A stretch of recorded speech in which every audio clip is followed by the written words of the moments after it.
subscribe sar gambaleel ka taabo si aad uga mid noqoto saaxiibada ugu horeeya ee uu soo gaaro wararka aanu 24 saac halkan ku baahino share gareeya oo la wadaaga saaxiibadiin sidoo kale muuqaalkan laag saara oo meel fogaarsiya ad ku maasantiin la socoshada wararka aanu halkan ku soo gudbino haatan warkii oo fidsan Ahmed Madoobe waa uu ka khatar badan yahay sida la moodo iyadoo dawladda qarsoon la sheegay inay ka dhigeen mid aan la jabin karin guusha Ahmed Madoobe uu ka gaaray hoggaanadii dalka ee kala dambeeyay ayaa cadaysay saameynta uu leeyahay iyo awoodda qarsoon ee markasta garab taagan qaar ka mid ah wargeysyada ka soo baxa dalka Kenya ayaa warinaya in madaxweynaha Jubaland Ahmed Madoobe uusan kaliya isku haleyneen dalalka dariska balse ay jiraan dawladda kale oo siyaasad ahaan diidan dawladda Soomaaliya kuwaas oo dhaqaale iyo hub ku taageera hogaamiyaha Jubaland kadib markii Ahmed Madoobe uu ka hortagay duulaankii qaawana ee Xasan Sheekh Xamza Cabdi Barre waxa soo baxday awoodda dhinac taagan ee qarsoon iyo awoodaha kale ee loo jeedo ee garab siinaya Ahmed Madoobe wargeysyada ayaan carabaabin magaca dawladaha qarsoon ee garab taagan madaxweynaha Jubaland balse waxay u badan tahay in dawladahaasi ay yihiin kuwa siyaasad ahaan ay xoog u kala fogaadeen tan iyo markii hoggaanka Soomaaliya uu gacanta ku dhigay Xasan Sheekh Maxamuud sanadkii 2007 waxaa xiray Ahmed Madoobe ciidamada Jubaland oo ku hayay hotel Gion oo ku yaal magaalada Addis Ababa waxaa lagu sii daayay wadahadal oo ku aqbalay in xil looga magacaabo xukuumadii xilligaasi Sheekh Shariif Sheekh Ahmed uu hogaaminayay tan iyo markaasi dad badan ayaa aaminsan in Ahmed Madoobe ay Soomaaliya ku tallaashay Itoobiya farmaajo oo saaxiib dhow la ah Itoobiya ee isku dayay in ciidamada Itoobiya uu isticmaalo sidii uu gacanta ugu soo dhigi lahaa Ahmed Madoobe waxaana markaas dad badan ay shaki geliyeen xiriirka u dhaxeeya Madoobe iyo Itoobiya way ka taageertay Ahmed Madoobe dagaalkii u dhawaan la galay Xasan Sheekh iyo Xamza waxaana sababta ugu weyn ay ahayd xiriirka xumaaday ee ka dhaxeeya Muqdisho iyo Addis Ababa warbaahinta Kenya ayaa sheegaysa in dalal aan ahayn kuwa dariska ay madaxweynaha Jubaland ku taageereen lacago iyo hub u suurtageliyay guusha uu ka gaaray dagaalka dawladda federaalka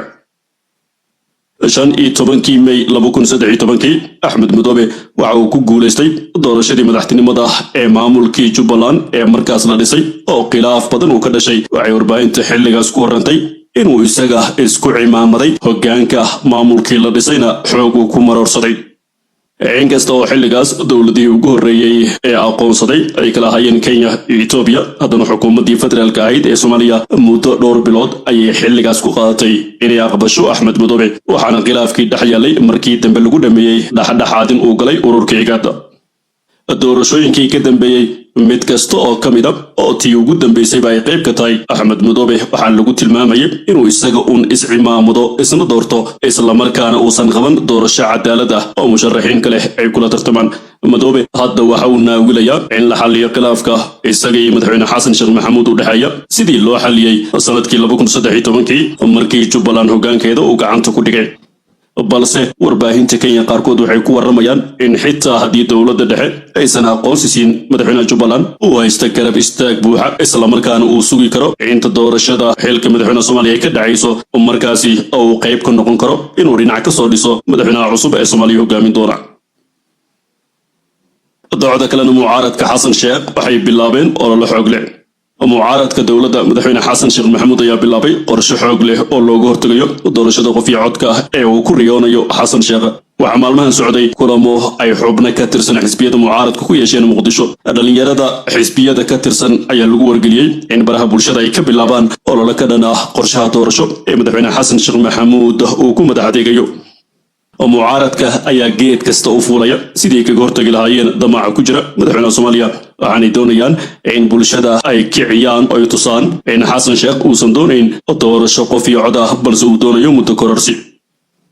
baraha bulshada ay dhalinyaradan xoog u adeegsan doonaan maadaama ay adag tahay in hoteelada Muqdisho lagu qabto shirar ay isugu imaanayaan dhalinyarada oo ka dhana qorshaha doorasho ee madaxweyne Xasan Sheekh Maxamuud dhinaca kalena madaxweynaha Jamhuuriyadda Federaalka Soomaaliya mudane Xasan Sheekh Maxamuud ayaa gaaray magaalada Dar es Salaam ee dalka Tanzania si uu kaga qayb galo shirweynaha tamarta Afrika ee Mission 300 oo ka furmay Tanzania shirkan oo sanadkan ku salaysan dardargelinta helitaanka tamarta la jaan qaadi karta horumarka waara ee waxa isugu imanaya madaxda sare ee dalalka Afrika hay'adaha caalamiga ah ee horumarinta shirkadaha gaarka loo leeyahay iyo khubarada ku xeel dheer arrimaha tamarta madaxweynaha Jamhuuriyadda Federaalka Soomaaliya Dr. Xasan Sheekh ayaa madasha ku soo bandhigi doona aragtida iyo qorshayaasha dowladda Soomaaliya ee ka leedahay horumarinta tamarta iyadoo la xoojinayo iskaashiga heer gobol iyo heer caalami.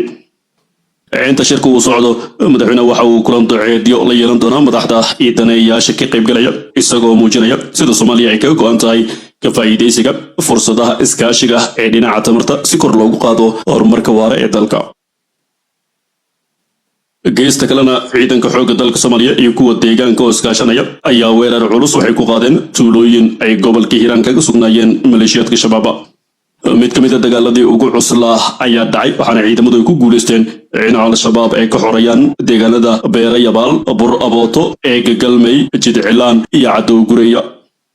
taliyaha qaybta 27 ee ciidanka xoogga dalka Korneyl Cabdullaahi Cumar ayaa sheegay in ciidamada xoogga dalka iyo dadka deegaanka ay howlgaladii dhacay ku dileen maleeshiyad badan oo ka tirsan shabaab. Korneyl Cabdullaahi Cumar ayaa ballan qaaday in saacadaha soo socda warbaahinta ay u soo bandhigi doonaan sawirada meydadka shabaabkii ay ku dileen dagaalka.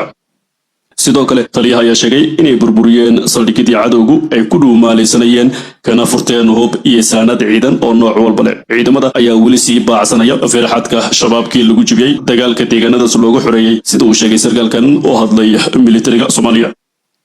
dagaalkan ayaa kooxda looga qaaday 3 jiho waxaana kala hogaaminayay hogaamiyaha Macawisley Cali Jayte iyo taliyaha ciidanka dhulka General Khalid. ciidamada waxaa u suurta gashay in kooxda ay kala wareegaan bartilmaameedyadii ay ku weerareen waxaana la iskula gudbay deegaan hor leh oo ay shabaabku ku xoogan yihiin. dhinaca kale muxuu yahay xiriirka ka dhexeeya dagaalka Daacish ee buuraha iyo howlgallada lagu beegsanayo ajaanibta ee ka socda qaybo ka mid ah magaalooyinka Puntland. maamul goboleedka Puntland ayaa soo saaray amarro culus oo kalena dadka ajaanibta ee halkaas sharci darrada ku jooga iyadoo go'aankan lagu sheegay mid lagu sugayo amniga iyo xasiloonida deegaanada maamulkaasi. howlgalkan oo lagu qabanayo ajaanibta ku sugan deegaanada Puntland waxaa soo dedejiyay sida wararku ay sheegayaan dhacdo dhawaan ka dhacday magaalada Boosaaso oo nin shisheeye ahaa ay laamaha ammaanku qabteen xilli sida la sheegay uu wada mashquul badan ku aasayay miino ciidamaduna ay toogteen. mas-uuliyiinta ayaa sheegaya in ninkaas oo markii dambe dabagal lagu sameeyay la ogaaday inuu ajnabi ahaa isla markaana uu iska dhigi jiray nin ganacsada ah oo magaalada tusbaaxyo iyo waxyaabo carfa ku wareejin jiray. ilaa 8 qof oo kale ay ciidamada ammaanka maamulka Puntland gacanta ku soo dhigeen kuwaasoo mas-uuliyiintu ay sheegeen inay ku jireen falal lagu carqaladeynayo amniga magaalada Boosaaso. mas-uuliyiinta maamul goboleedka Puntland waxay ku doodayaan inuu jiro xiriir ka dhexeeya dagaalka Daacish iyo howlgallada lagu beegsanayo ajaanibta ee ka socda qaybo ka mid ah Puntland. wasiir dowlaha madaxtooyada Puntland Cabdi Fataax Maxamed Nuur oo su'aashan ka jawaabay ayaa yiri waxaa ka dhexeeya 3 arrin oo muhiim ah. kow waa isku xisbi oo waa nimankii Daacish sida ay sheegteen iyo calaamadaha aan hayno oo idil. 2 waxaa lagu hayaa fal dambiyeed oo ku jiray ninkii la dilay waxaa loogu dul tagay isagoo miina aasaya. gurigiisii markii la tagay waxaa loogu tagay qaraxyo iyo xiriir kale oo hadda aanan rabin in warbaahinta aanu u sheegno kuwaas oo muujinaya xiriirka ka dhexeeya iyaga iyo kuwa buuraha ku jira ayiri wasiir dowlaha madaxtooyada Puntland. caawintaas ku daray in Daacish ay doonayso inay u aargudo xubnihii looga dilay dagaaladii ka dhacay dhulka buuraleyda ee gobolka Bari isla markaana ay hadda doonayso inay adeegsato ajaanib ku sugan magaalooyinka. taliyaha booliska qaybta Bari Puntland gaashaanle sare Cabdiqaadir Jaamac Direer ayaa isna qaba way isku xiriirsan yihiin waana isku mid sababtoo ah waa isku koox waa isku fakar isku si ayna u dagaalamaan kuwa buurta ka dagaalamaya iyo kuwa magaalada joogaba. General Maxamuud Maxamed Axmed oo ah afayeenka howlgallada dagaalanka Daacish ee Puntland ayaa hore u sheegay in Daacishta ay la dagaalamayaan ay u badan yihiin ajaanib. Puntland ayaa ugu baaqday shacabkeeda in laamaha ammaanka ay kala shaqeeyaan sidii amaradan ajaanibta lagu beegsanayo loo fulin lahaa. inkasta oo si dhaba aan loo hayn tirada dadka ajaanibta ee ku sugan deegaanada maamulka Puntland haddana mas-uuliyiinta ayaa sheegaya in kumanaan qof ay joogaan deegaanadaas kuwaasoo qaarkood ka shaqaysta gudaha magaalooyinka iyo deegaanada maamulkaasi. wasiir dowlaha madaxtooyada Cabdi Fataax Maxamed Nuur ayaa sheegay in Puntland ay ku sugan yihiin tiro badan oo dad oo ka yimid dalalka Yemen, Suuriya iyo Itoobiya. waxa uu sheegay in dad kale oo iyaguna ka soo jeeda dalal ka tirsan Afrika hase yeeshee aanu magacaabin ay sidoo kale ku sugan yihiin deegaanadooda. dadkaasi ayaa u badan qaar xoogsata ah iyo qaar kale oo ka sii tahriiba Puntland.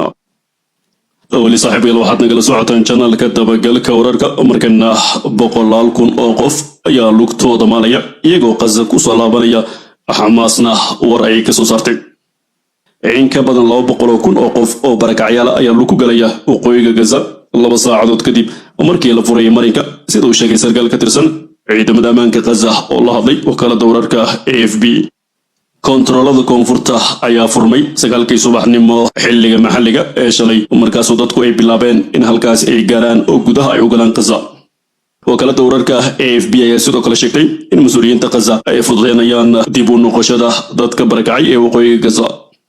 qiyaasaha ayaa muujinaya in dadka ku nool magaalada Gaza iyo waqooyiga ay u baahan yihiin 135 kun oo teendho markay ku noqdaan guryaha burburay.